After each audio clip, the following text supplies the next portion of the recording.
le cadre africain, hein, tel qu'il est aujourd'hui, c'est un cadre fondamentalement colonial. Si vous ne détruisez pas la structure coloniale, vous ne pouvez pas bâtir d'État, hein, dans une colonie, dans un espace colonial.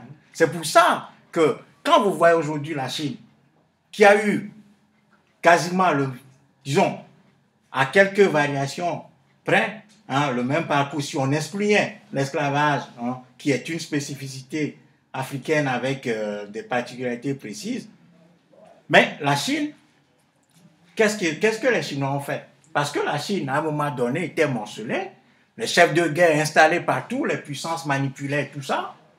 Qu'est-ce que les Chinois ont fait? À partir de Sun Yat-sen, les Chinois ont pris la responsabilité, ils ont fait la révolution, ça a coûté beaucoup de vies, ce qui est normal, puisque vous ne pouvez pas affronter le système colonial sans éliminer, hein, les facteurs locaux et les gens, hein, qui promeuvent ça. Donc, aujourd'hui, la Chine a fait ce parcours-là. Où est la Chine aujourd'hui? La Chine est sur le toit du monde.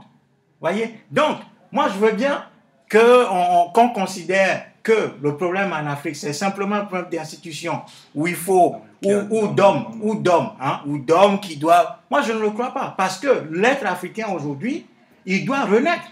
Pour qu'il renaisse, il faut que l'Africain tel qu'il est aujourd'hui, que ce qui est en nous aujourd'hui, qui est l'héritage esclavagiste et colonial, meurt. Donc, on a besoin d'un nouvel être africain.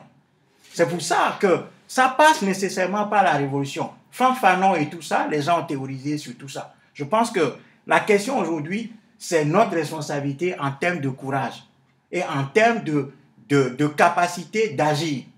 Voilà, c'est là que se trouve notre difficulté.